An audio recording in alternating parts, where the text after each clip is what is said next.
우린 지난주까지 전능하사 무에서 천지를 만드신 창조의 하나님 아버지에 대해서 공부를 했습니다. 하나님은 전지전능하신 분이시며 그분의 전지전능한 권능으로 무에서 유를 창조해 내셨어요. 그런데 그 전지전능하신 창조의 하나님이 우리의 아버지입니다. 전능하사 천지를 만드신 하나님 아버지를 내가 믿사오며잖아요. 우리는 그 전지전능하신 하나님 아버지의 지키심과 보호하심의 능력을 힘입어서 새롭게 창조되어져 가고 있는 거라 그랬죠. 그리고 바로 그렇게 우리의 삶에 아버지의 마음으로 간섭하시는 하나님의 모든 손길을 섭리라고 한다고 그랬어요. Providence 기억나세요? 그리고 그 섭리는 방향도 목적도 없이 럭비공 튀듯 이리저리 진행되어져 가는 것이 아니라 새 창조의 완성이라는 뚜렷한 목표 지점을 향하고 있는 거라고 그랬잖아요.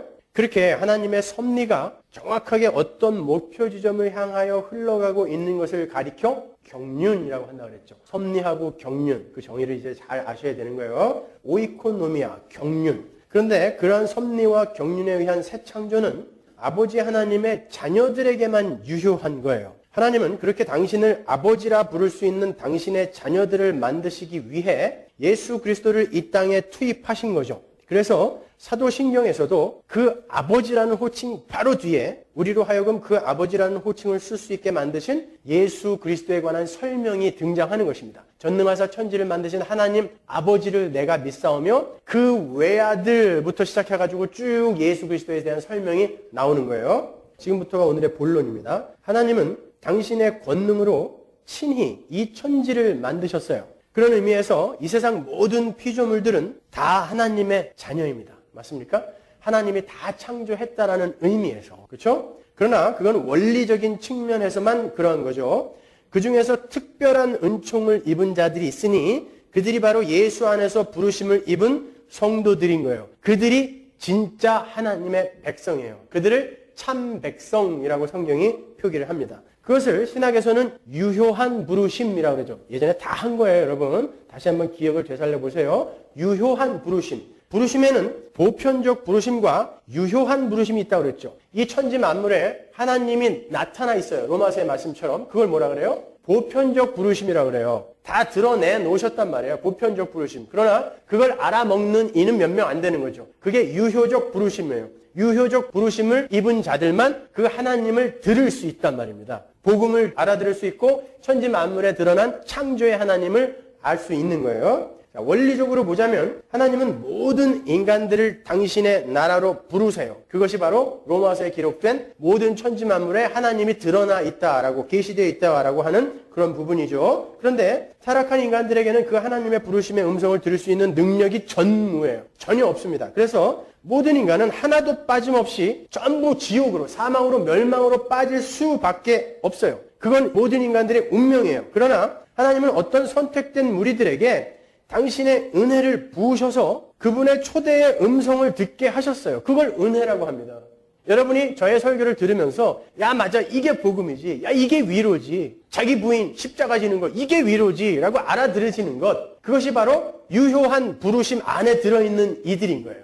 여러분은 그걸 알아듣고 있단 말입니다. 그 유효한 부르심에 대한 반응, 하나님이 부르셨어요. 말씀을 하셨어요. 근데 거기에 내가 반응을 하잖아요. 그걸 믿음이라고 해요. 제가 여러 가지 정의를 지금 해드렸는데 그거는 여러분이 익숙하게 다 아셔야 되는 것들입니다, 여러분. 예, 그러한 유효한 부르심에 대한 반응을 우리가 믿음이라고 하는 거예요. 그런데 여러분이 아시다시피 믿음은 우리 안에서 생산되어지는 게 아니라 은혜로, 선물로만 주어지는 거죠. 에베소서로 한번 가보죠. 2장 8절 보세요. 너희가 그 은혜를 인하여 믿음으로 말미암아 구원을 얻었나니, 은혜를 인하여 믿음으로 말미암아 구원을 얻었어요. 이것이 너희에게서 난 것이 아니요 하나님의 선물이라. 여러분이 예수를 믿은 건 여러분이 뭐가 잘나서가 아니라 하나님의 은혜로 그렇게 된 거죠. 유효한 부르심으로 부르셨기 때문에 알아들을 수 있게 된 거예요. 왜? 9절. 행위에서 난 것이 아니니 이는 누구든지 자랑치 못하게 하려고. 예. 누구든지 그 자기의 구원에 대해서 자랑치 못하게 하려고 하나님이 오직 선물로 은혜로만 우리를 구원하셨단 말이죠. 그 선물로 거저 주어진 믿음에 의해서 우리는 하나님의 자녀가 되는 거야. 하나님을 아버지라 부를 수 있는 하나님의 자녀가 되는 거예요.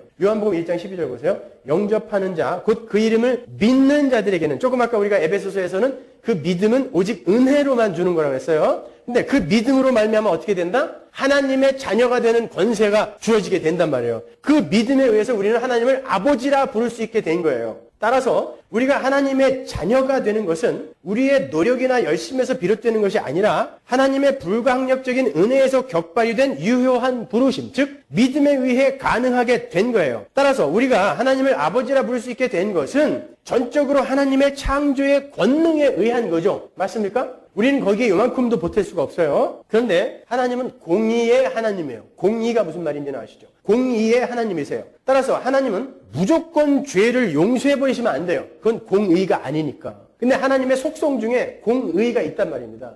그래서 하나님은 무조건 용서하시면 안 돼요. 그건 거룩과 공의라는 하나님의 속성에 위배되는 것이기 때문에 절대 그냥 용서하시면 안 됩니다. 하나님은 반드시 인간들의 죄를 벌하셔야 돼요. 우리는 모두 죄인이잖아요. 그래서 반드시 벌을 받아야 됩니다. 그런데 그 죄의 삭신 뭐예요? 사망입니다. 그래서 하나님이 만일 인간들에게 죄에 대한 벌을 직접 내리시면 우리는 모두 다, 모든 인간은 전부 사망으로 멸해지게 되는 거예요. 따라서 공의의 하나님이 인간의 죄를 사망이라는 벌로 벌하시고도 그들을 살려내시기 위해서는 그들에게 직접 벌을 내리시는 게 아니라 누군가 자격이 있는 자가 그들을 대표하고 대신하여 벌을 받아야 돼요. 그런데 하나님께서 선택하신 모든 백성들의 죄를 전부 짊어질 수 있는, 그렇게 대신할 수 있는 존재는 인간 중에는 없죠. 어떤 인간이 그 많은 인간의 죄를 다 짊어져요? 못 진단 말이죠. 그러면 그 모든 인간의 죄를 짊어질 수 있는 자격이 있는, 그 대신할 수 있는 존재는 누구여야 돼요? 하나님밖에 없어요. 그래서 하나님이신 예수가 이 땅에 인간의 몸을 입고 내려오는 거예요.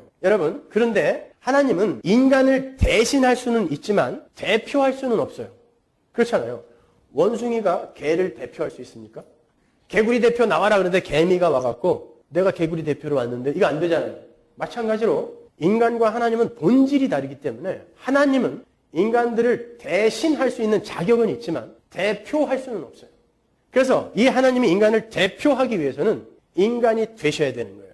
그걸 incarnation, 성육신이라고 하는 거죠. 그래서 예수님은 반드시 하나님이셔야 되고 반드시 인간이셔야 돼요. 그것을 신학적 용어로 내포적 대신, inclusive representative, inclusive substitution이라고 하죠. 뿐만 아니라 하나님은 어린아이로 오셔서 난지 8일 만에 받아야 하는 할례를 시작으로 모든 율법을 다 지켜내셔야 했어요. 왜? 구원은 죄가 없는 것으로만 주어지는 게 아닙니다. 여러분, 아담이 죄가 있었어요? 없었어요? 타락하기 전에. 무죄한 자였습니다. 그러면 그 무죄한 아담이 천국에 들어갈 수 있어요? 없어요? 무죄한 자는 무조건 천국에 들어간다면 그 아담은 천국에 들어갔어야죠. 그러나 하나님은 거기에 조건을 거셨습니다. probation, 선악과 먹지 말아라 라는 하나님의 말씀을 던져놓으셨어요. 그게 바로 율법이라는 거예요. 계명. 하나님의 말을 처음부터 끝까지 다 드러내야 돼요. 온전히 다 순종을 해야, 그래야 무죄한 자가 의가 보태져서 천국에 들어갈 수 있는 거예요. 그게 구원입니다. 그래서 예수님이 이 땅에 성인으로 안 오신 거예요. 아기로 오신 거예요. 왜? 하나님의 율법은 나자마자 정결 예식을 해야 되고 난지 8일 만에 할례를 받아야 되고 어려서부터 해야 할 것들이 있거든요. 그래서 아기로 오시는 거예요.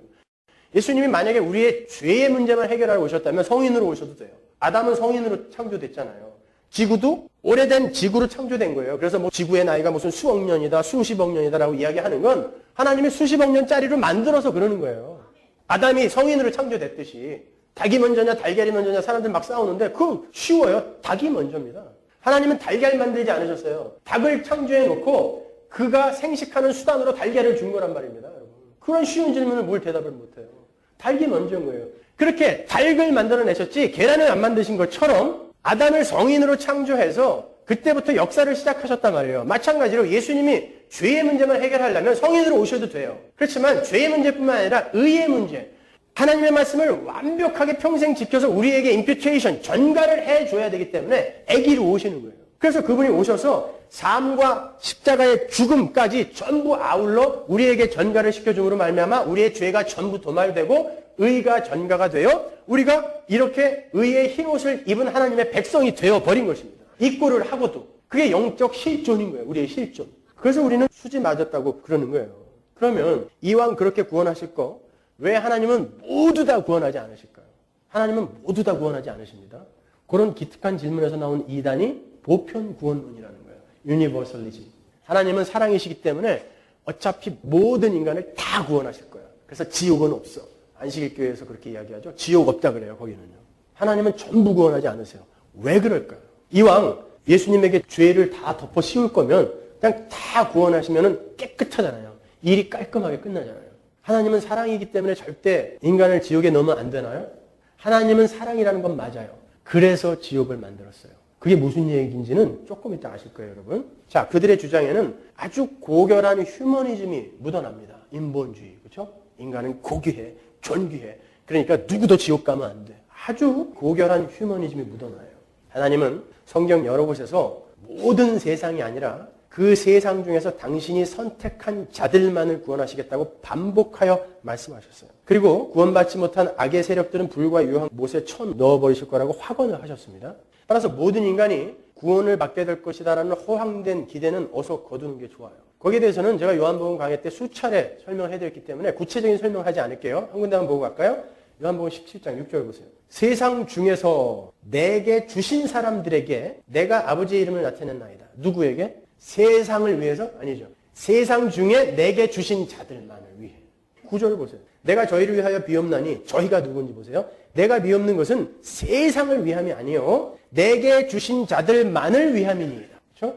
예수님은 지금 하나님이 당신에게 주신 자들만을 위해 죽으러 오셨고 당신에게 주신 자들만을 위해 간구하고 계시다라는 거예요. 하나님이 이 땅에 예수를 보내신 것은 창세전에 당신의 마음속에 선택되어진 자들만을 위함인 거였어요. 따라서 우리가 얻을 수 있는 결론은 이러합니다. 하나님은 이 세상을 당신이 선택하신 당신의 백성들만을 위해 창조를 하신 거예요. 그들이 이 역사의 주인공이고 영원 속의 주인공이기도 해요. 하나님은 그들에게 다시는 타락할 수 없고 다시는 죄 속에 빠질 수 없는 당신의 나라를 선물해 주시기 위해서 설명령 교보제로서의 선택 밖의 인간들과 사건들과 상황들을 역사라는 시간 속에 허락하시는 거예요. 아브라함 시대에 그 많은 열왕과 군왕들이 있었음에도 불구하고 하나님은 아브라함만 쫓아다녔습니다. 지금 뭐 부시 대통령이 있고 오바마가 있고 이명박, 전두환, 노태우 많은 그런 지도자라고 하는 사람들이 있지만 세상의 주인공은 그들이 아닙니다.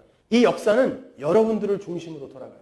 하나님은 이 수레바퀴의 기하학적 축에 여러분을 끼워놓으시고 교회를 끼워놓고 그 교회의 거룩을 위해 역사를 운행하시는 것입니다. 그걸 섭리 경륜이라고 하는 거예요. 일본 9/11이 왜 일어났는지 아세요? 하나님의 백성들에게 뭘 가르치고 하실 이야기가 있기 때문이에요. 우리 때문입니다. 하나님의 교회들에게 하나님은 회개를 촉구하시는 거예요. 그리고 이 세상의 악이 무엇인가를 가르치시는 것입니다. 왜 하나님은 그런 사건을 막아주지 않았을까? 아니요. 하나님의 백성들을 위해 하나님이 허락하시는 거예요. 거기서 우리는 배우면 되는 거예요. 뭔가 이 세상에서 하나님의 백성들이 배워야 할 뭔가를 배우면 되는 것입니다. 여러분. 그러니까 하나님 백성 이외의 모든 인간은 전부 하나님의 백성들의 완성을 위해 창조된 엑스트라들인 거예요. 들러리인 것입니다. 제가 이 이야기를 하고서 얼마나 많은 지식인들에게 욕을 먹었는지 몰라요. 얼마나 많은 휴머니스트들에게 저런 악독한 놈이라는 욕을 먹었는지 모릅니다. 모든 인간은 다 존귀한데 그러면 하나님의 백성 이외의 다른 인간들은 전부 먼지냐 티끌이냐? 그래서 제가 대답했습니다. 맞다. 티끌이다. 맞습니다. 성경이 그렇게 이야기하고 있기 때문에 제가 말씀을 드리는 거예요. 여러분 모든 인간이 전부 동등한 존재라고 생각하는 것 자체가 어불성설입니다. 모든 인간은 다 평등해야 되고 모든 인간은 다 같이 잘 살아야 된다? 아니요. 그게 해방신학, 민중신학의 오류입니다. 그게 인본주의예요. 그게 휴머니즘입니다. 여러분. 모든 인간이 다 잘 사는 거. 아니 억압받고 착취당하는 사람이 없는 그런 세상을 추구하는 게 그리스도인 맞아요. 그러나 우리가 이 땅에서 그걸 완성해낼 수가 없습니다. 여러분. 그래서 우리는 그러한 것들을 경험하면서 하나님 나라를 소망하고 하나님 나라를 붙들어야 되는 거예요. 그리고 그 나라를 가르쳐야 되는 것이지 그들에게 밥 한 숟가락 더 먹게 해주겠다고 촛불 들고 나서는 거 아닙니다. 오히려 그들에게 너희들이 이 세상에서는 그런 보잘것없는 것을 먹고 보잘것없는 자리에서 살고 있지만 더 나은 세상이 있으니까 힘내라고 복음을 전해줘야지 밥 한 숟가락 더 먹게 해주고 나서 지옥 가면 어떻게 되는 거예요? 그거 성도가 하는 거 아니란 말입니다. 그게 민중신학, 해방신학의 오류인 거예요. 그런데 그런 것들이 기존에 이 교회들을 마구 비판하고 야 기독교인들아 똑바로 살아라 라고 이야기를 하면서 그 일을 하기 때문에 그게 옳은 건 줄 알아요. 사람들이요. 대부분 그렇잖아요. 교회 개혁을 이야기하는 이들이 전부 해방신학이나 민중신학에 빠져가지고 말이죠. 야, 똑바로 살자. 도덕적으로 윤리적으로 깨끗하게 살자. 야, 오늘날 교회가 이게 부패해서 이게 뭐냐라고 이야기해놓고 모든 인간은 다 존귀하다로 몰고 가기 때문에 역시 결국은 인본주의로 빠져버리는 거예요. 그것이요. 여러분, 이건 사활을 걸 만큼 중요한 거예요. 여러분이 가장 속기 쉬운 게 그거예요. 차라리 신비주의, 기복주의는 순진하기나 하죠. 그런데 이거는 아주 근사하게 남들을 마구 방망이로 두드려 댄 다음에 엉뚱한 대로 끌고 가는 거예요. 하나님의 은혜를 붙드는 게 아니라 모든 인간은 다 존귀하기 때문에 하나님도 이들을 도와야 된다. 오 주여 이제는 여기에. 그거 아주 나쁜 노래입니다, 여러분. 오 주여 이제는 여기에. 하나님은 그들을 한 번도 떠난 적이 없어요. 그러나 자기들이 원하는 것과 하나님이 원하는 게 다르기 때문에 하나님이 없구나라고 착각하고 있었기 때문에 오 주여 이제는 여기에라고 이야기하는 것입니다. 하나님은 인류를 창조한 다음에 한 번도 떠나신 적이 없어요. 이슬람교에서 이야기하는 이신론에 그런 하나님 없습니다. 우리 안에 들어와 계시는 하나님이란 말입니다, 여러분. 그 하나님이 우리를 섭리하시고 격려하시며 이끌어 가시는 거예요. 그러한 인본주의자들의 항의에 대해서 성경이 이렇게 이야기합니다. 로마서 9장 22절 보세요. 만일 하나님이 1. 그 진노를 보이시고 2. 그 능력을 알게 하시고자 멸하기로 준비된 진노의 그릇을 오래 참으심으로 관용하고. 그러니까 보세요. 1. 진노를 보이시고 하나님이 죄를 얼마나 미워하시는지 그 진노를 보이시기 위해, 그리고 두 번째 하나님의 능력이 얼마나 큰 건지를 알리고자 준비한, 멸하기로 준비한 진노의 그릇이 있다는 거예요, 없다는 거예요? 있다는 것입니다. 멸하기 위해 창조된 어떤 존재가 있다는 거예요. 하나님 백성 이외의 모든 인간이 멸하기로 창조된 존재인 거예요. 여러분의 자녀가, 여러분의 부모가 그 자리에 있으면 절대 안 되는 것입니다. 그래서 우리는 목숨 걸고 전하는 거예요. 우리는 모르니까. 누가 하나님에 의해 선택받았는지 모르기 때문에 목숨 걸고 전하는 거예요. 그러나 분명 멸하기로 준비된, 지옥의 땔감으로 준비된 엑스트라 딜러리가 분명히 있다는 것입니다. 이것이요. 그런데 거기에서 선택이 된 여러분, 이게 복 아닙니까? 근데 그걸 아는 분들이 뭘 그렇게 더 원하는 게 많냔 말이에요, 여러분. 그게 감사하지 않으니까 잠시 이 땅에서, 이 세상에서 죄가 얼마나 무서운 것이며 하나님의 은혜가 얼마나 감사한 것인지 배우라고 온 이 세상에서 여기다가 뿌리 박고 싶어 하는 거 아닙니까? 여기에서 금태 들고 싶어 하는 거 아니에요? 그 복음을 모르니까. 아니에요, 여러분. 그런 복음은 없어요. 하나님은 당신의 선택한 백성들에게 지고한 복을 주셨어요. 그 복은 구원, 영생이라는 복이에요. 그걸로 끝입니다. 그리고 그게 얼마나 고귀하고 아름답고 가치 있는 건가를 가르치기 위해 여러분의 삶 속에 고난과 시험과 환난을 때때로 허락하시기도 하시는 거예요. 그거 저주 아닙니다, 여러분. 하나님의 저주는 예수님이 다 받아 가져가셨다니까요. 왜 하나님의 저주라고 자꾸 그래요? 가게에 흐르는 저주가 어딨어요? 예수 믿는 사람 집안에. 그런 무식한 이야기들을 듣고 쫓아다니면서 저주 풀어주세요, 저주 풀어주세요, 복채 갖고 다니면서 말이죠. 그런데 쫓아다니지 말란 말이에요. 그런데 속는 건 다 여러분 책임이에요. 여러분이 몰라서 그들이 그렇게 자기 마음대로 하는 거예요. 그런데도 그냥 거기에 다 속아요. 23절 또한 영광받기로 예비하신 바 긍휼의 그릇에 대하여 두 가지가 극명하게 대조되고 있죠. 멸하기로 예정된, 작정된 멸망의 그릇, 진노의 그릇. 하나님의 은혜를 받아 하나님의 긍휼을 입어 구원받기로 작정된 긍휼의 그릇. 두 그릇이 준비되어 있단 말입니다. 극명하게 대조되어 있잖아요. 전능한 하나님께서 그렇게 하신다는데 너희들이 무슨 할 말이 있냐? 사도 바울이 지금 그 얘기하는 거예요. 하나님이 엿장수 마음대로 그렇게 한다는데 너희들이 뭐 할 말 있어? 라고 이야기하는 거예요. 여기에서 그따위 하나님은 나 안 믿어 라고 튕겨져 나가는 사람을 불신자라고 하는 것입니다. 그들을 인본주의자라고 하는 거예요. 인간은 하나님을 떠난 이후에 하나님의 자리에 자기가 앉아버렸기 때문에 그때부터는 하나님에게 마구 화를 내요. 그리고 자기가 원하는 대로 안 해주면 하나님도 언제든지 파이어를 시켜버리는 거예요. 너 같은 하나님 안 믿어. 이렇게 되는 것입니다. 내가 주인공이거든요. 아니라는 거예요. 하나님은 하나님이 하고 싶은 대로 하셔야 돼요. 왜? 우리의 의견을 들으면 하나님의 그 순전한 계획이 자꾸 어그러진단 말입니다. 그 순결하고 고귀한 하나님의 계획에 우리가 뭘 못해요. 그래서 하나님 마음대로 하셔야 돼요. 우리가 거기에 왈가왈부할 수 없단 말입니다, 여러분. 하나님의 은혜가 배제된 인간은 그저 하나님 앞에서 티끌일 뿐이에요. 다시 한번 말씀드리지만 기독교 신앙은 모든 인간은 존귀하다를 증명하고 규명하는 것에 있지 않아요. 그 반대입니다. 기독교 신앙은 모든 인간은 하나님 앞에서 티끌에 불과한데 그 티끌들 중에 어떤 자들에게 하나님의 은혜와 사랑이 임하여 하나님의 자녀가 되는 면목 없는 영광을 허락하셨음을 배우고 그분 앞에 납작 엎드려서 부복하는 것을 목적으로 하고 있는 거예요. 이제는 다시는 선악과 먹지 말라 그러면 안 먹어야지. 먹고 나서 이게 무슨 고생이야? 이 고생을 이곳에서 여러분이 경험하고 가셔야 되는 거예요. 내 실존을 보고 또 죄악들을 경험하고 여러 가지 이해할 수 없는 사건들, 상황들을 경험하면서 야, 악이 만들어 놓는 것은 이런 것들이구나. 절대 선악과 먹으면 안 되는 거구나. 하나님 거스려서 반란 일으키면 안 되는 거구나. 배우고 가는 거예요. 그래서 하나님 나라에서는 다시는 반란도 없는 그런 하나님의 나라가 완성이 되는 것입니다. 그거 하라고 이 역사 속에 잠시 보내놨더니 여기에다가 뿌리를 박겠다뇨. 이게 무슨 말입니까? 영생은, 구원은 I don't care. 보이지 않으니까 그냥 놔두시고 여기에서 내가 원하는 거나 주세요. 그러면 내가 알아서 행복 찾아 먹을게요. 구원 내가 알아서 찾아 먹을게요. 이게 오늘날 교회가 지향하는 바 아니에요, 여러분? 아닙니다. 기독교 신앙은 우리는 티끌이라는 걸 배우는 거예요. 나는 십자가에 죽어 마땅한 자라는 걸 배우고 가는 거예요. 그럼에도 불구하고 나를 향하여 쏟아부어진 하나님의 은혜가 얼마나 아름답고 고귀한 것인지를 배우고 가면 되는 것입니다. 보세요. 제 이야기 아니에요. 이사야서 40장 보세요. 15절. 보라, 그에게는 열방은, 그는 누구예요? 하나님이에요. 열방은 통에 한 방울 물 같고 저울에 적은 티끌 같으며 섬들은 떠오르는 먼지 같으니. 인간 정도가 아니라 열방, 전 우주, 전 세계가 그냥 먼지예요. 하나님 앞에는 티끌이에요. 하나님이 가치 있게 만들어 놓은, 가치 있게 작정해 놓은 가치라는 것 안으로 은혜로 끌어들인 것 이외의 모든 것은 그게 열방이라 할지라도 먼지다 그러잖아요. 티끌이다 그러잖아요. 그러니까 제 말이 틀려요? 그러면은 예수 안 믿는 사람은 먼지냐? 네, 먼지예요. 이 말이 틀립니까? 맞잖아요.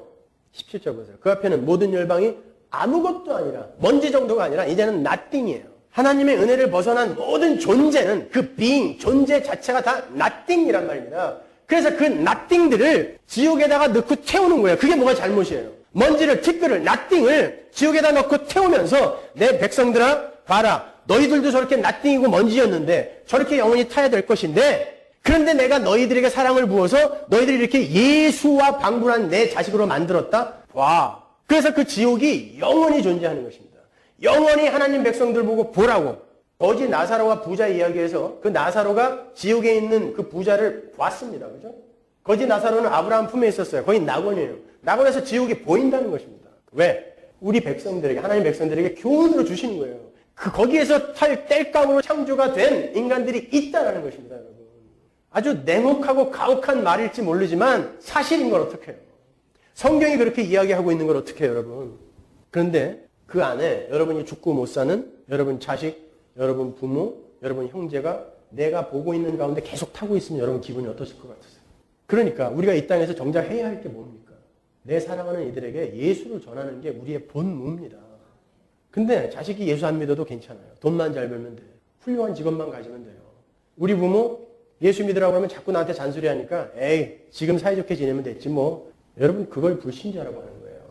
내 부모 형제가 그 영원한 지옥에서 계속 불타고 있는 걸 내가 눈으로 보면서 내가 행복할 수 있어요?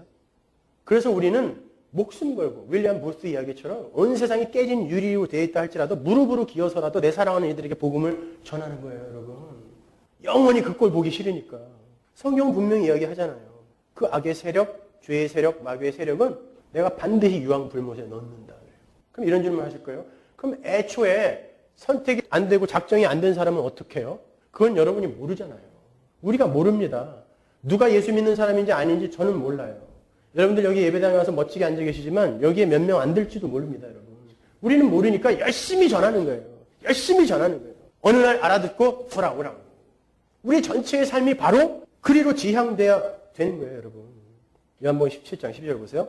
내가 저희와 함께 있을 때에 내게 주신 아버지의 이름으로 저희를 보존하와 지켰나이다. 그 중에 하나도 멸망치 않고 하나님이 예수님에게 주신 자들은 하나도 멸망치 않았대요. 근데 누구는? 오직 멸망의 자식뿐이오니. 이거는 멸망의 자식들만 멸망, 지옥으로 떨어졌습니다. 그 이외에 하나님이 내게 주신 자는 내가 하나도 놓치지 않고 다 건졌습니다. 라고 이야기하는 거예요. 그러니까 분명히 멸망의 자식들이 있다라는 거예요. 하나님이 창조해서 전부 자식이에요. 자녀 맞아요. 근데 그 창조물 중에 멸망의 자식과 긍휼의 자식이 있단 말입니다. 그 멸망의 자식들은 지옥으로 떨어지는 거예요. 따로 구별이 되어 있단 말입니다. 그 멸망의 자식 먼지들이 대통령도 해먹고 재벌 회장도 해먹고 인기 연예인도 해먹고 있는 거예요. 먼지들이 지옥으로 향하면서. 여러분 그걸 부러워하시겠어요? 생각해보세요. 그런 멸망의 자식들이 구별되어 있습니다. 그들이 대통령도 해먹고 인기 연예인도 해먹고 재벌 회장도 해먹어요. 근데 결국 멸망으로 떨어져서 거기서 영원히 불탈 거예요.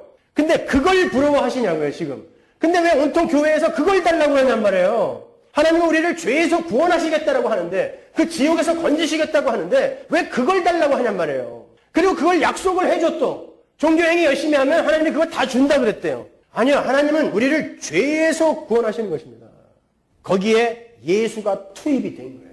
그렇게 기독교의 핵심 교리는 하나님이시며 하나님의 아들이신 예수 그리스도의 구세주 되심인 거예요. 따라서 사도신경의 신앙 고백 중 가장 핵심적인 부분이 바로 오늘 우리가 공부하는 부분이에요.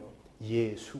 전능하사 천지를 만드신 하나님 아버지를 내가 믿사오며 성부 하나님에 대한 거죠. 그죠? 딱 한 줄이에요. 그 외아들 우리 주 예수 그리스도를 믿사오니 이는 성령으로 잉태하사 동정녀 마리아에게 나시고 본디오 빌라도의 고난을 받아 십자가를 못 박혀 죽으시고 장사한 지 사흘 만에 죽은 자 가운데서 다시 살아나시며 하늘에 오셔서 전능하신 하나님 우편에 앉아 계시다가 저리서 산 자와 죽은 자를 심판하러 오시리라. 아이고 숨차. 여기까지예요. 성자에 대한 설명 여기까지. 그리고 나중에 또 한 줄 성령을 믿사오며 성령 하나님. 성부, 성자, 성령 하나님에 대해서 설명이 되어 있는데 성자에 대한 게 대부분이잖아요. 기독교의 핵심 교리는 그리스도입니다. 예수 그리스도. 예수가 구원자다. 그래서 여러분이 기독교인인 거예요. 기독이 뭐의 한문표기입니까? 그리스도가 기독입니다. 여러분은 그 예수를 믿는 거예요.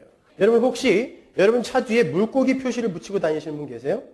그게 뭔 줄 알고 붙이고 다니시는 거예요. 너희들을 사람을 낚는 어부가 되게 하리라. 그래서 물고기 붙이고 다니는 거 나는 낚을 거야. 욕이나 먹지 마세요. 그거 붙이고 다니면서 그냥 교통위반해가지고 저거 물고기 달고 다니면서 저렇게 운전한다고 욕만 바가지로 먹잖아요. 그거 왜 붙이고 다니시는 거예요? 초대교회에 예수를 믿는 기독교인이 된다는 것은 곧 죽음과 직결된 거였어요. 그 당시에는. 그래서 성도들이 자신의 신분을 표시할 때 암호처럼 쓰던 것이 물고기 그림이었습니다. 분명 같은 예수를 믿는 사람 같은데 그래도 미심쩍을 때 섣불리 이야기했다가 너 이놈 이리 와. 그래서 죽이면 안 되니까 살짝 다가가서 물고기를 그리는 거예요. 그때 반색을 하는 이가 성도였습니다. 초대교회 때. 그러면 왜 하필 물고기였냔 말이에요. 물고기가 헬라어로 익두스입니다. 익두스. 그 익두스라는 말은 예수, 그리스도, 하나님, 아들, 구원자라는 단어의 앞자를 따면 익두스가 돼요. 물고기. 예수, 히예수. 그리스도, 크리스토. 하나님, 테오스. 아들, 휘오스. 구원자, 소조. 그래서 익두스가 되는 거예요. 예수 그리스도가 하나님의 아들이며 그분이 구원자다를 믿는 이들이 그리스도인이다라는 그런 의미로 물고기를 그린 것입니다. 당신은 그 예수를 십자가에서 죽은 예수를 그렇게 허망하게 죽어버린 예수를 그리스도 구원자로 믿습니까? 그분이 하나님의 아들이라는 걸 믿습니까? 라고 물은 거예요. 그때 예스라고 대답하는 거예요. 그냥 트레스테아스 가면은 데콜로레스 하나 주니까 그거 붙이고 다니는 거 그렇게 붙이고 다니는 게 아니란 말입니다. 익두스를 붙이고 다니는 거예요. 나는 그 예수를 믿습니다. 그거는 어마어마한 신앙 고백인 거예요. 네, 이렇게 기독교의 핵심 교리는 예수 그리스도로 수렴이 되는 거예요. 그래서 사도신경 중에서도 성자 예수님에 관한 내용이 이렇게 제일 많은 거예요. 그 중에 그 예수라는 이름을 제가 오늘 집중적으로 좀 가르쳐 드릴게요. 그 예수, 여러분 하루에도 수십 번씩 부르죠. 예수, 예수, 예수가 좋다오. 나는 예수를 위해 살 거야. 예수. 어떤 의미로 예수를 부르시는지. 여러분, 얼마 전에 영화 타이타닉의 감독이었던 제임스 카메론 감독이 만든 예수의 무덤이라는 다큐멘터리가 세계적으로 이슈가 된 적이 있었어요. 보신 분 계세요? 예수의 무덤.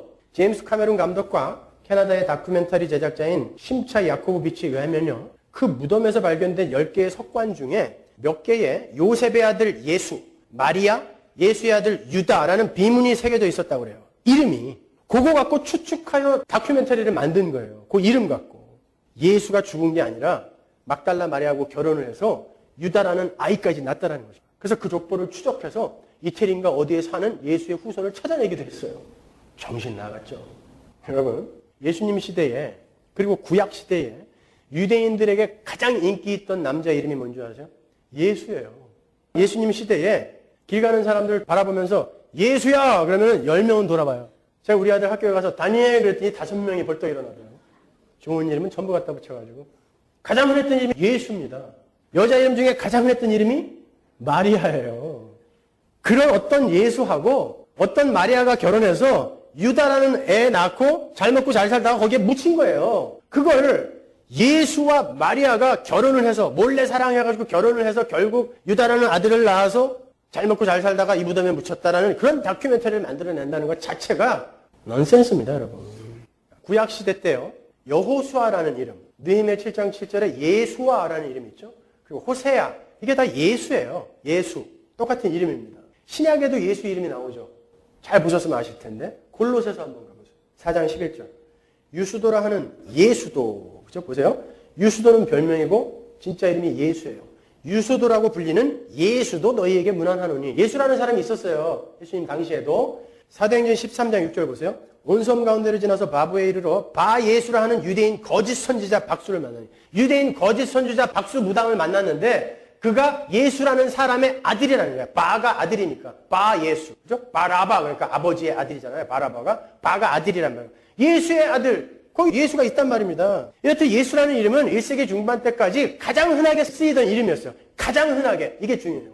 근데 예수가 십자가에 달리시고 예수를 안 믿는 이들은 저건 저주받은 자의 이름이구나 해서 그때부터 예수라는 이름을 안 붙였고, 예수를 믿는 이들은 그 이름이 너무나 고귀하고 고결하여 함부로 붙일 수가 없어서 예수라는 이름이 그때부터 급격히 줄은 거예요. 지금은 히스패닉 사람들이 많이 붙이더라고요. 헤수스. 헤수스라는 사람 많더라고요. 그게 예수거든요. 유대인들은 절대 안 써요, 이제. 그 예수라는 이름을요. 그러면 중요한 건 이거예요. 하나님은 자기의 아들을 보내시면서 조금 희소성 있는 이름을 갖다 붙이시면 좀 더 신비롭지 않았을까요? 골리앗이라든지 요압이라든지 안 쓰는 이름이니까. 근데 왜 가장 흔한 예수라는 이름을 붙였을까요? 자기 아들의 이름을. 그거 하나님이 붙인 거 맞죠? 마태복음으로 가보세요. 1장 21절. 아들을 낳으리니 이름을 예수라 하라. 지금 하나님이 시키시는 거예요. 예수라고 꼭 지어라. 요셉이라고 지어도 안 돼. 유다라고 지어도 안 돼. 예수라고 꼭 지어. 하나님 이야기하신 거예요. 이는 그가 자기 백성을 저희 죄에서 구원할 자이시니라 하니라. 요게 해답이에요. 여러분, 예수라는 이름의 뜻이 뭔지 아세요? 여호와가 구원자시다. 여호와가 구원하실 것이다가 예수라는 이름의 뜻이에요. 근데 민속 메시아 사상을 갖고 있었던 유대인들은요, 그 여호와의 구원을 어떻게 정의했어요? 정치적, 군사적, 물리적 구원으로 이해를 했죠. 이 땅에서 다윗 왕국, 솔로몬 왕국의 그 화려함을 다시 재건해주는 그런 메시아를 기다렸잖아요. 그게 그들의 구원관이었고 그들의 메시아관이었습니다. 그래서 언젠가는 우리가 그 다윗 왕국의 그 화려함을 회복할 것이다. 이 로마 다 때려부시고 우리를 압제하던 이 나라들 다 때려부시고 우리를 구원하시고 우리에게 그 시절의 풍요를 허락해 주실 그분이 올 거야. 그분이 우리에게 주는 게 구원이야. 라고 이해를 하고 있었기 때문에 그런 열망과 기대와 소원을 담아서 자기 자식들의 이름을 전부 예수라고 지은 거예요. 예수, 예수, 예수. 정치적, 군사적 그런 구원이 반드시 우리에게 올 것이다. 예수, 예수, 예수, 예수. 근데 하나님이 왜 그 예수라는 이름을 당신의 아들의 이름에 붙였을까요? 그 아들은 그들이 기대하는 그런 것들을 절대 가져오지 않았고 그들이 기대하는 것처럼 구원을 이루지도 않았어요. 그냥 십자가에서 순환받다가 죽어버렸어.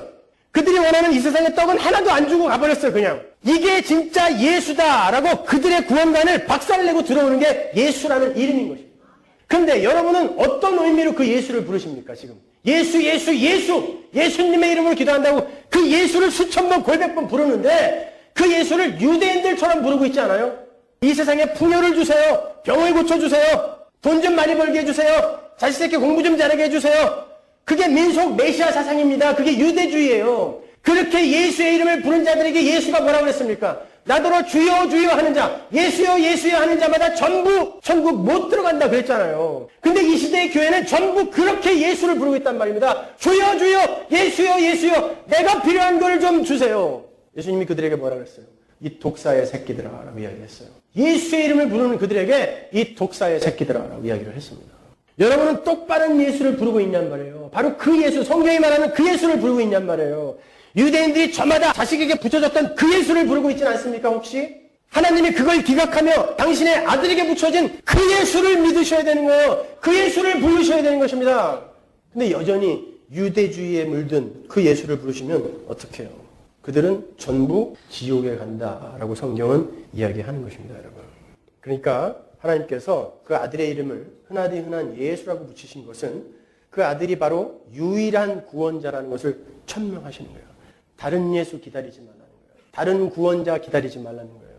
여러분, 인간들은 구원을 어떻게 이해하고 있냐면은 자기가 맛볼 수 있는 최고 절정의 행복을 구원이라고 알고 있어요. 그래서 천국에 가면 굉장히 좋을 거야 라고 그렇게 그냥 추측하고 있어요. 막연히. 내가 갖고 싶은 모든 게 다 있을 거야.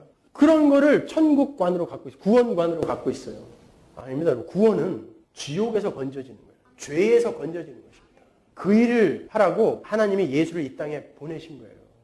그런데 우리는 이 세상에서 우리가 합의해 놓은, 그렇게 사회가 합의해 놓은 그러한 것들을 행복이라고 아예 그냥 규정해버리고 그것들을 얻어내는 걸 구원이라고 착각하는 거예요. 그런 구원자 기다리지 말아라가 예수라는 이름이 담고 있는 메시지인 것입니다. 돈 너희들 절대 행복하게 못 해줘.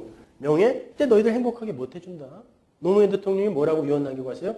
자식 새끼 절대 대통령 시키지 마라. 대통령이라는 명예가 정말로 인간을 행복하게 만들어줬다면 그런 유언 남기지 않았겠죠. 아니라는 것입니다. 그럼에도 불구하고 우리는 이 땅에서 예수의 이름을 부르면서 전부 그것들을 원해요. 그런 구원자 없다가 바로 예수예요. 하나님의 아들 예수. 하나님의 외아들 예수. 여러분, 구원이라는 단어는 굉장히 포괄적이라서 물론 그런 물질적, 정신적, 도덕적 그런 회복과 온전함도 포함을 해요. 그러나 그건 영적인 것, 하나님과 인간과의 관계가 회복이 되면 자연히 회복이 되는 거예요. 물질적인 풍요의 근원이신 하나님과 단절이 됐기 때문에 이렇게 가난과 피폐와 결핍이 온 거 아닙니까? 하나님과 관계가 연결이 되면 풍요 속으로 들어가게 돼요. 물론 이 땅에서 그게 가시적으로 나타나지는 않지만 예수님은 바로 그 관계 회복을 하기 위해 오신 거예요. 근데 그 관계 회복을 어떻게 하냐면 이 땅에서 우리가 하나님의 은혜를 떠나 하나님과 관계가 어그러진 자들이 어떻게 사는지를 경험해 가면서 그리고 그 죄가 양산해 놓은 더러운 것들, 추한 것들이 어떤 것인지를 실제로 경험해 가면서 그러면서 야 하나님과 이 관계 틀어지면 큰일 나겠구나. 그거 배우는 것이거든요. 그걸 위해서는 여러분에게 가난이 올 수도 있고 질병이 올 수도 있고 여러분에게 예기치 않은 사건, 사고들이 올 수 있는 거예요. 목적이 그거기 때문에. 근데 우리는 저마다 다른 구원자들을 기다리고 있어요. 유대인들이 불렀던 그 예수, 엉터리 예수. 우리는 전부 우리의 소원, 우리의 야망, 우리의 비전 들어주면 우리의 구원은 우리가 알아서 챙겨갈 테니까 하나님은 내가 원하는 것만 주세요. 이리로 가고 있는 것입니다. 그건 기독교 아닙니다, 여러분. 하나님은 그들의 그 잘못된 생각을 깨고 들어오시는 거예요. 그들이 기다리던 정치적, 군사적, 물리적 구원자를 기각하고 그들의 죄와 악에서 그들을 건져낼 진짜 구원자를 보내신 거예요. 누구를? 예수. 진짜 예수. 참 예수를 보낸 거예요. 왜 하나님께서 여러분의 소원을 그렇게 잘 안 들어주는 줄 아세요? 어디 가서 함부로 얘기 못했죠. 나는 기도응답 더럽게 못 받는다. 근데 사실은 그렇죠. 근데 기도응답 못 받는다 그러면 남들이 나를 신앙 없는 사람으로 폄하할까 봐 함부로 그런 얘기 못했잖아요. 그러나 그게 맞는 것입니다. 왜 여러분의 소원이 그렇게 잘 안 들어지는 줄 아세요? 하나님이 여러분을 지금 죄에서 구원하고 계시기 때문에 그래요. 그거 달라는 족족 다 주면 그 단물 빨아먹느라고 하나님을 떠날까 봐 하나님이 죄에서 여러분을 구원하시기 위해 그거 안 주는 거예요. 왜 하나님이 여러분에게 질병을 허락하시는 줄 아세요? 죄에서 구원하려고, 사망에서 구원하려고, 그 고장남, 그 썩어짐에서 내가 너를 건질 거야. 그러니까 미리 그 고장남이 어떤 건지 한번 맛봐. 경험시켜주는 것입니다, 여러분. 그때 경험하고, 야, 이거 예수님의 은혜 안 했으면 큰일 날 뻔했구나. 영원한 이런 썩어짐, 영원한 이런 고장남에 머물러 있을 뻔했구나. 그거 배우는 거예요, 우리는요. 그리고 가는 거예요. 천국으로. 여러분 이 땅에서 나그네로 잠시 살다 가는 거예요. 왜 그걸 자꾸 놓치세요? 죽음은 나에게 절대 안 올 것 같죠? 그렇지 않습니다. 부지불식간에 찾아와요. 그때 우리는 바로 영혼 속으로 떨어지게 되는 것입니다, 여러분. 여러분은 죄에서 건짐을 받아야 돼요. 자, 그 죄는 하나님 백성들을 사망으로 끌고 내려가는 무서운 것이기 때문에 하나님 아버지는 당신의 자녀들을 그 죄에서 건지시기 위해 가난과 질병과 사건과 사고 등을 때때로 허락하시는 거예요. 그걸 경험하면서 진짜 하나님 나라를 소망하게 되는 것, 그리고 여기에서 나를 건져주셨다는 그 하나님의 언약이 믿어짐으로 말미암아 야 하나님 진짜 감사하다라고 내가 배우게 되는 것, 그게 뭐예요? 복입니다. 왜 나한테만 재수없게 이런 사고가 일어나는 거야? 왜 나만 망해? 왜 나만 병이 걸려? 저 악독한 인간은 저렇게 피둥피둥 잘 사는데 여러분에게 복 주고 계신 거예요. 하나님의 은혜를 떠난 이 세상이 얼마나 말도 안 되는 것인지를 경험하고 오라고. 잘 경험하고 계시는 거예요.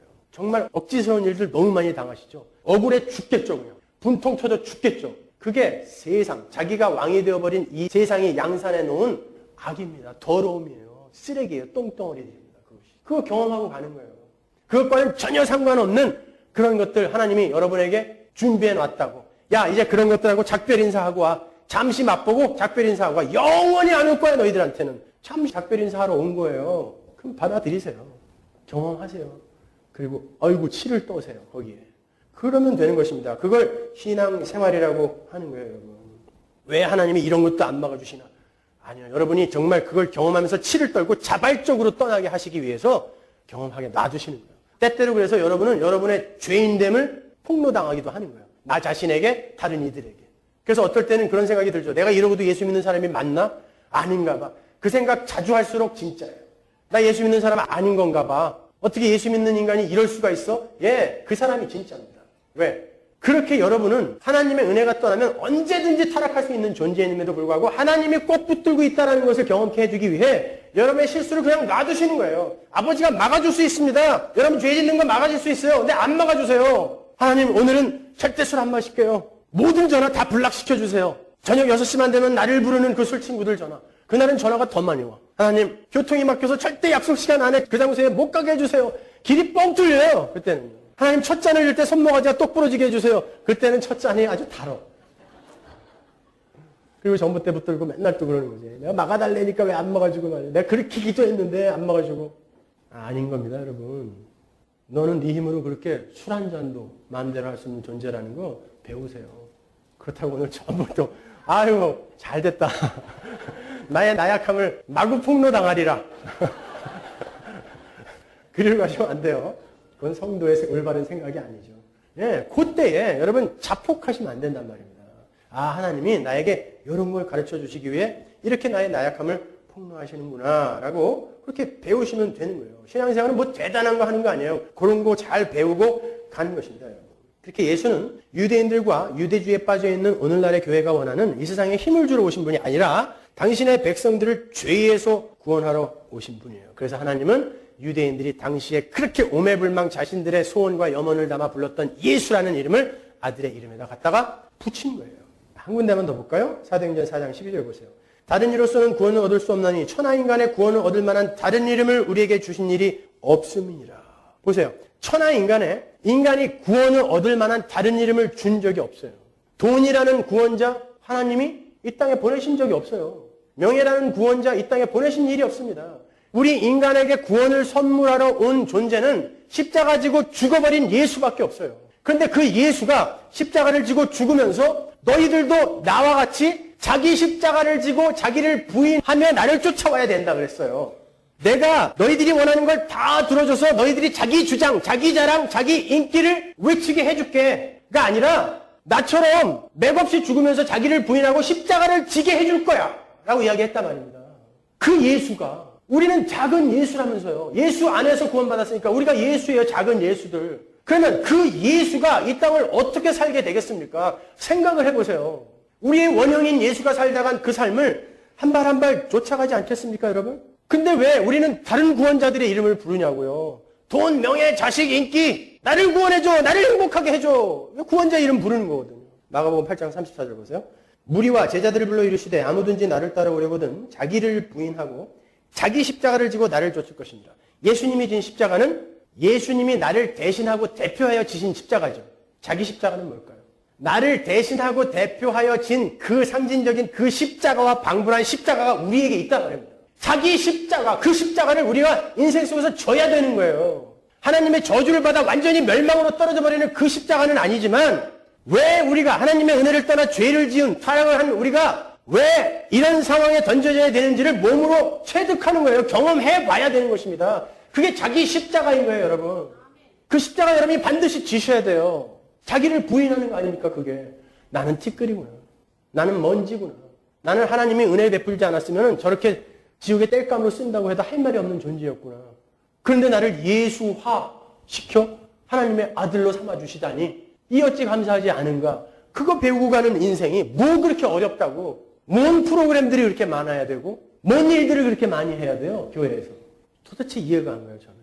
35절 보세요. 누구든지 제 목숨을 구원코자 하면 잃을 것이요. 누구든지 나와 복음을 위하여 제 목숨을 잃으면 구원하리라. 사람이 만일 온 천하를 얻고도 제 목숨을 잃으면 무엇이 유익하리요. 보세요. 하나님은 목숨을, 생명을 주러 오신 거예요. 그런데 오늘날 교회는 온 천하를 달라 그래요. 예수님이 말씀하신 거야. 그래, 온 천하 내가 줄 수 있다. 근데 온 천하 주고 너 얼마 있다가 지옥에 뗄감 되면 어떡하려고 그러냐? 온 천하를 얻고 목숨 잃으면 어떡하려고 그래? 뭐가 중요한지 깨달아 알으라는 거예요. 목숨이 중요하지, 이놈아. 여기서 제 목숨을 구원코자 하는 자는 잃을 거라 그러죠. 제 목숨을 구원코자 한다는 말이 이 세상의 힘으로 자신을 보호하려 하는 것을 이야기하는 거예요. 이 세상의 힘으로 자신을 행복하게 만들려고 하는 그런 자는 죽을 것이요예요.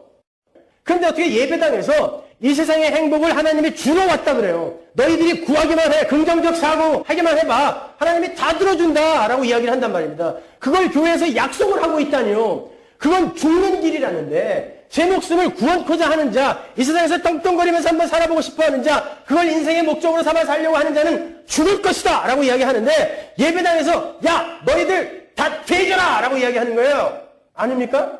죽는다고 하는데 그거 구하면, 그거 추구하면 죽는다고 하는데 그걸 주겠다고 부추겨 주는 게 다 죄져라라고 이야기하는 거지 뭐예요 그게. 나는 니들이 어디로 가든 상관없어. 그냥 교회 운영 잘 되게 머릿수만 채워주고 돈만 많이 갖다 내. 그리고 죽든지 말든지 니들이 알아서 해라. 그거 아닙니까? 그런데 거기에 속고 있는 거예요. 여러분은 온 천하를 얻고 목숨 잃으면 어떡하시려고. 그렇게 온 천하에 목숨을 걸고 계십니까 여러분? 여러분은 예수를 사랑하는 자가 돼야지. 예수가 주는 떡고문에 눈이 어두우면 안 돼요, 여러분. 심지어 어떤 이들은 종교 행위, 헌신 이런 것까지도 자기가 뭘 얻어내기 위한 도구로 쓰는 사람들이 있어요. 굉장히 경건해 보이고 굉장히 열심히 하는데 결국 그의 목적은 다른 데 가 있어요. 최근에 내려놓음이라는 책이 한국에서 센세이션을 일으켰어요. 수십만 권이 팔렸죠. 어떤 선교사님이 쓴 책인데 제가 거기에서 이런 예화를 봤어요. 제가 높아심에서 잠깐 말씀을 드리는 거예요. 여러분들도 많이 읽으셨으니까. 그렇죠? 거기 이런 예화가 있어요. 어떤 아이가 장난감 가게에 들어가서 자기가 원하는 장난감을 집어들었어요. 그 장난감이 그 아이의 것이 되기 위해서는 반드시 그 계산대에 그 장난감을 내려놓아야 되죠. 그러니까 꼭 붙들고 있으면 계산이 안 되니까 계산대에 내려놔야 그 다음에 자기 게 되잖아요. 여러분 내려놓으면 그런 내려놓음 아닙니다. 내 걸 만들기 위해 내가 뭔가를 얻어내기 위해 잠깐 그걸 째려보면서 누가 가져갈까 봐 째려보면서 잠깐 내려놨다가 그거보다 더 큰 걸 홀랑 집어오는 그건 내려놓음이 아니에요. 진짜 내려놓음은 버리는 것입니다. 내가 뭔가를 얻어내기 위해 헌금하고 뭔가 얻어내기 위해 봉사하고 뭔가 얻어내기 위해 예배하는 거 그건 투자라고 하는 거예요. 근데 우리 하나님은 그런 투자에 반응을 안 해주세요. 이 세상 것으로 하늘의 것으로 돌려주신단 말입니다. 우리는 그 하늘의 것을 바라보는 거예요. 여러분 우리가 뭔가를 원하고 잠깐 내려놓는 건 빼앗기는 것입니다. 그렇잖아요. 내가 땡 빛을 내갖고 헌금을 했어요. 근데 목적이 하나님의 영광을 위한 게 아니라 이렇게 하면은 10배로 튀겨준다라는 어떤 부흥사의 말을 듣고 했어요. 그동안에 그 사람은 그거 뺏긴 겁니다. 그 사람 마음속에서 자기가 한 돈 절대 잊혀지지 않아요. 반드시 그거보다 더 많은 걸 내가 얻어내야 되기 때문에 그건 뺏긴 거예요. 빼앗긴다라는 건 내가 내려놓고도 내 마음이 거기에서 떠나지 않는 것을 빼앗긴다는 거예요. 그러나 버리는 건 내가 내려놓은 이후에 내 마음이 거기서도 떠나는 것입니다. 여러분의 신앙생활은 바로 그 지점으로 가는 거예요. 이 세상과 또 이 세상의 가치라고 하는 그런 것들을 버리는 자리로 가는 거예요. 이거 아무것도 아니구나. 하늘의 풍요에 비하면 아무것도 아니구나로 가는 것이지 그거 조금 내놓고 더 많은 것으로 땡기려고 하는 그런 기회주의적인 발상 그게 불신자들의 행위란 말입니다. 여러분. 그건 절대 내려놓는 거 아니에요. 여러분. 록펠러 얘기 부흥회에 가서 많이 들어보셨죠? 록펠러 11조를 죽을 때까지 한 번도 떼먹지 않아갖고 세계 최고의 부자가 됐다. 지금 빌 게이츠보다 더 부자예요. 세계 최고의 부자 록펠러.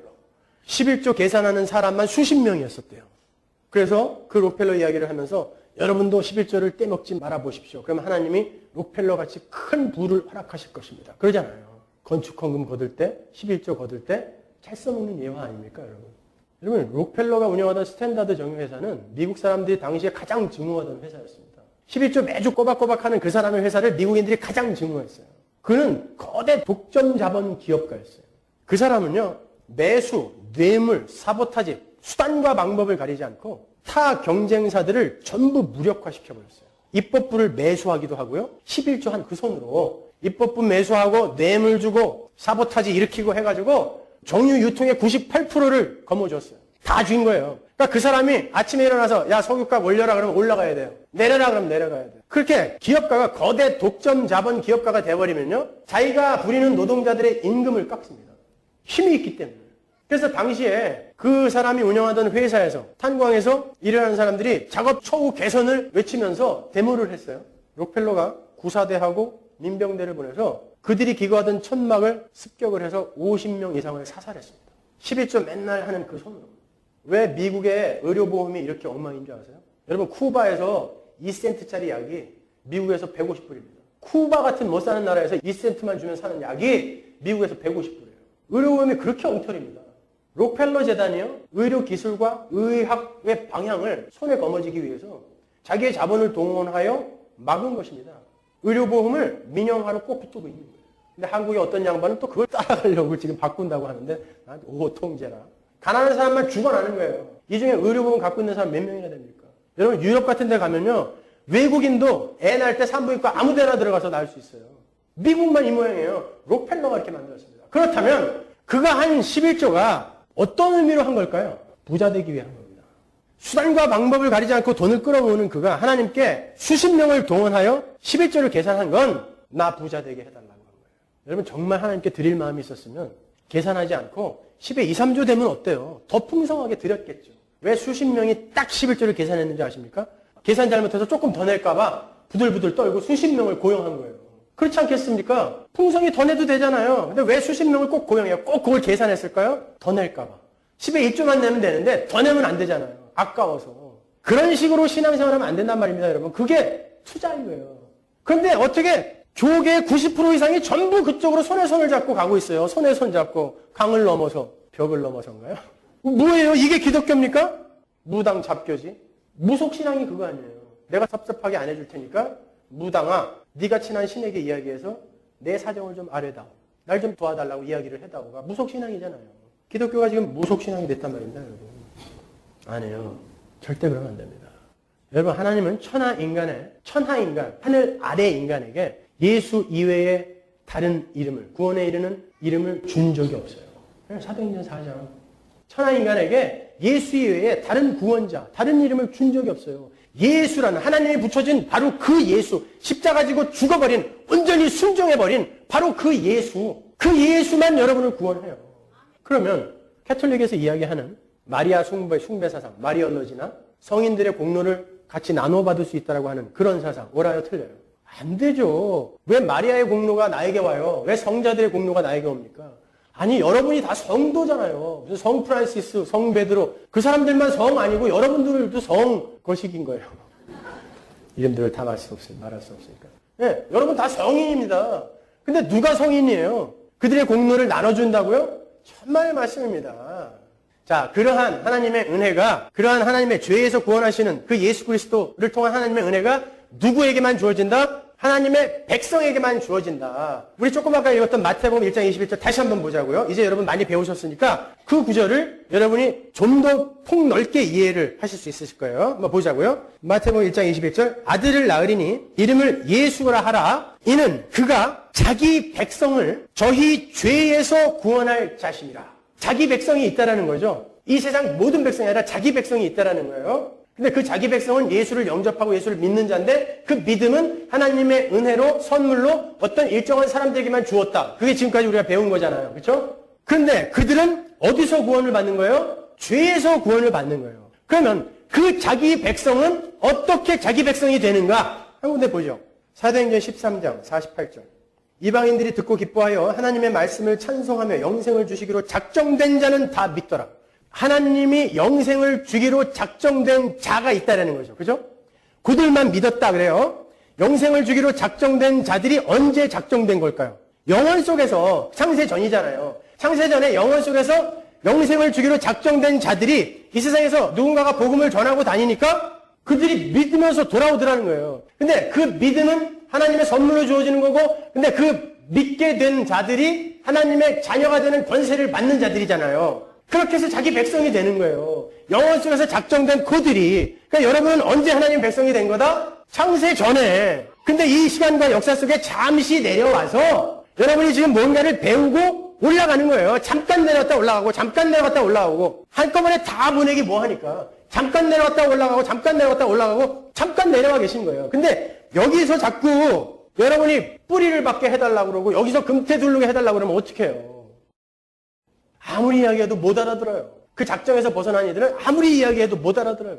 여러분 우리 교회가 왜 자꾸 교인들이 이렇게 바뀌는 줄 아세요? 여러분 제 설교는요. 한 3년 동안은 신선하게 들을 수 있어요. 어디서 못 듣던 얘기니까. 근데 3년 이상 계속 똑같은 얘기 듣잖아요? 그러면 저를 욕하고 떠납니다. 아직도 자기 부인이 십자가냐? 아직도 고난이야? 아직도 심판 이야기하고 있어? 아직도 죄 이야기해? 못 견뎌요. 못 알아듣습니다, 여러분. 작정된 자들만이 믿음으로 받아들여요. 하나님이 그들에게 선물을 줬기 때문에. 여러분 제 설교를 들으면은 풀이 죽습니까? 위로가 됩니까? 저는 지금 분명히 여러분을 두들겨 패는 설교를 하고 있습니다. 그렇죠? 당신들 다 가짜야! 라고 이야기하고 있단 말입니다. 근데 그런 이야기를 들으면서 위로가 되십니까? 아니면 저거 진짜 언제 짱돌로 한번 찍을까? 속으로 그런 생각이 드세요. 위로가 되셔야 돼요. 그들을 성도라고 하는 거예요, 여러분. 지난주에 산호세에 있는 저희 노회 목사님께서 전화를 하셨어요. 유튜브에 어떤 목사님, 한국의 대형교회 목사님의 설교가 올라와 있으니까 들어보라는 거예요. 그 앞에 5만 명이 앉아 있었습니다. 하나를 클릭했더니요, 이런 내용이었어요. 아담이 에덴에서 죄를 짓고 지구로 유배될 때 자기 전용기인 UFO를 타고 내려왔대요. 그랬더니 아멘 그러더라고요. 5만 명이. 그리고 지금 나타나는 UFO도 첫째 하늘과 둘째 하늘 사이를 왔다 갔다 하는 운송 수단이래요. 그래서 자기네 교회에서는 수백 편의 UFO 사진을 찍었대요. 그래서 그걸 지금 전 세계 UFO 사진전에 내려고 하는데 전 세계 그 UFO 협회에서 지대한 관심을 갖고 있대요. 이런 사진을 못 봤다고. 그리고 예수님도 UFO를 타고 재림하실 거라는 거죠. 근데요, 그들이 박수를 치고 환호를 하면서 아멘 하더라고요. 그리고 자기들이 수련회 할 때는 그 UFO의 공간 이동 방식을 사용하셔서 하나님이 잠자리를 공간 이동시켜갖고 모기를 다 잡아먹게 해갖고 모기들이 하나도 없는 수련회를 몇 년 동안 했다는 거예요. 그때 또 전부 일어나서 박수를 쳐. 아멘. 여러분 거기에 현직 대학 교수가 수십 명입니다. 거기에 현직 대학 총장이 앉아있어요. 웃기죠. 여러분 통일교 원리 강론 보면 통일교에서는 우리 인류가 지금 타락해 있잖아요. 이것이 하와가 에덴에서 뱀에게 강간당해서 그렇다고 생각해요. 그래서 피가 더러워진 거예요. 인류의 어머니가 피가 더러워졌으니까 강간당해서 마귀에게 강간당해서. 그래서 이들을 구원하기 위해서는 신선한 서울우유가 아니라 신선한 피가 수혈이 돼야 되는데 그 신선한 피를 소유한 존재는 문선명 하나밖에 없어요. 그래서 여자들이 문선명이랑 잠자리를 같이 해야 돼요. 그래서 피가 깨끗해지면 남자들하고 마구 자면서 신선한 피를 퍼뜨려줘야 돼요. 그걸 구원이라고 합니다. 거기에 한국 유수의 과학자들이 수십 명이 앉아있어요. 그게 느껴지세요? 그러나 여러분 하나님의 은혜가 여러분에게 임하지 않았으면 여러분도 거기서 박수치고 있었을지 몰라요. 하나님의 은혜가 임하여 여러분의 귀를 열어주셨기 때문에 그게 우습게 들리는 것입니다. 그 사람들이 뭐 바보인 줄 아세요? 사회 각처에서 최고인 사람들이 모여있어요. 근데도 거기에 속더라는 것입니다. 왜 그런 걸 우리에게 보여주는 줄 아세요? 하나님의 은혜가 너희에게 임한 게 얼마나 엄청난 것인지 깨달으라는 것입니다. 하나님의 작정 안에 창세전에 들어있었던 자들이 얼마나 복받은 자들인지 깨달아 알으라는 거예요, 여러분. 여러분 작정과 예정을 너무 어렵게 생각하지 마세요. 요거 하나만 하고 마칠게요. 제가 새 예배당에서 할 설교를 준비하느라 너무 많은 분량을 준비해갖고 오늘 뚝뚝 잘라갖고 해가지고 지금 얘기가 잘 연결이 안 되지만 제가 다음 주에 원고를 드릴 테니까 잘 읽으세요. 설교를 드리면서 원고를 같이 읽으세요. 작정과 예정이라는 건 이런 거예요. 어제 제가 우리 아들들하고 같이 밤 11시쯤에 별을 보려고 앉았어요. 뒷마당에 앉아서 이렇게 별을 보는데 그동안에 우리 동네에 불이 나갔고요. 하늘이 잘 안 보였었는데 어제는 별이 보이더라고요. 그래서 아이들한테 저게 카시오페이하고 요게 북두칠성이고 그 두 개밖에 모르겠더라고. 그러니 저게 북극성이다. 이야기를 해줬어요. 애들이 뭐 알아듣는 척 하더라고요. 제가 어저께 밤 11시에 그 별을 제가 북극성을 봤습니다. 여러분 그 북극성이 언제적 북극성인 줄 아세요? 680년 전의 북극성입니다. 빛이 1초에 30만 킬로를 달리죠. 그렇게 680년 전에 반짝 출발한 빛이 열심히 680년 달려갔고 어제 저녁 11시에 제 눈에 현실로 들어온 거예요. 과학입니다. 그것은. 그렇죠? 이성계의 위화도 해군이 1338년이니까 고려시대 때 출발한 거예요. 그 북극성이 고려시대 때 반짝한 북극성이 680년 후인 어제 제 눈에 현실로 나타나더라니까요. 별로. 그런 거예요. 창세전 어마어마하게 오래전에 여러분이 하나님 마음속에 있었어요. 그게 현실이에요. 마음속에 있었고 여러분은 교회로 일단 구원을 받았어요. 영혼 속에서. 그들이 이 땅에 시간차를 두고 잠깐 달려왔다가 가는 것입니다. 그걸 시간이라고 하는 거예요. 그게 작정입니다, 여러분. 그 작정은 허무맹랑한 소리가 아니에요. 과학인 것입니다. 680년 전 북극성이 내 눈에 어제 현실로 나타난 것처럼 그 하나님의 작정과 예정 속에 있었던 그 사건들이 이 땅에서 지금 현실로 나타나고 있는 거예요. 그게 여러분인 것입니다. 그리고 그들이 다시 이 땅에서 배울 거 배우고 다시 그 영혼 속으로 가는 거예요. 거기 가면 여러분의 그 영혼 속에서 구원받은 교회 전체가 있습니다. 시간 속에서만 장유유소 있다고 그랬죠, 제가요. 시간 속에서만 장유유소 있는 거예요. 시간 속에서만 먼저 난 자, 나중 난 자가 있는 거지, 영원 속에서는 영원한 현재만 있기 때문에 시간의 개념이 없단 말입니다. 그래서 거기는 여러분의 자녀가 예수 믿는 사람이라면 여러분의 동지로 거기에 있어요. 아브라함, 여러분의 친구로 거기에 있습니다. 아담, 우리의 친구로 거기에 존재해요. 아담 할아버지 아닙니다, 여러분. 영원 속에서는 장유유소 없어요. 하나님만 크신 분, 나머지는 전부 똑같은 백성인 것입니다. 그리로 들어가는 거예요. 그래서 제가 임종하시는 우리 장로님들, 권사님들한테 그러는 거예요. 권사님, 오늘 죽으면 저 거기 있는지 꼭 확인해서 알려줘요. 가면 저를 볼 거거든요. 영원 속에서는 기다림이 없어요. 예, 그렇게 잠깐 내려와 있는 하나님 나라 백성들이 왜 이 땅의 것에 그렇게 목을 매세요? 조금 가난하면 어때요? 조금 못 살면 어떻습니까, 여러분? 하나님이 돈 많이 주셨어요? 제대로 잘 쓰세요. 잘 누리세요. 그냥 그 자리에서 성실하게 충실하게 살다 가면 되는 것입니다. 여러분의 자리는 여기가 아니에요. 여러분의 현실은 하나님 나라인 것입니다. 그리로 가는 거예요. 바로 그러한 이들을 위해 예수가 이 땅에 오신 거예요. 하나님의 은혜의 정수, 핵으로 이 땅에 예수가 오셔서 너희들은 하나님의 은혜가 아니었으면 저렇게 티끌처럼 이 더러운 세상에서 썩어짐의 종노릇하며 영원히 살 뻔했다. 아니, 하나님은 거기다가 불까지 보탤 건데 너희들 큰일 날 뻔했다. 이거 배우게 하시고 다시 그걸로 다시 돌려보내시는 것입니다. 그러니까 거기에 눈을 두세요. 거기를 바라보세요. 그렇다면 이 땅에서의 그런 누추함 같은 것은 너끈히 이겨낼 수 있지 않습니까?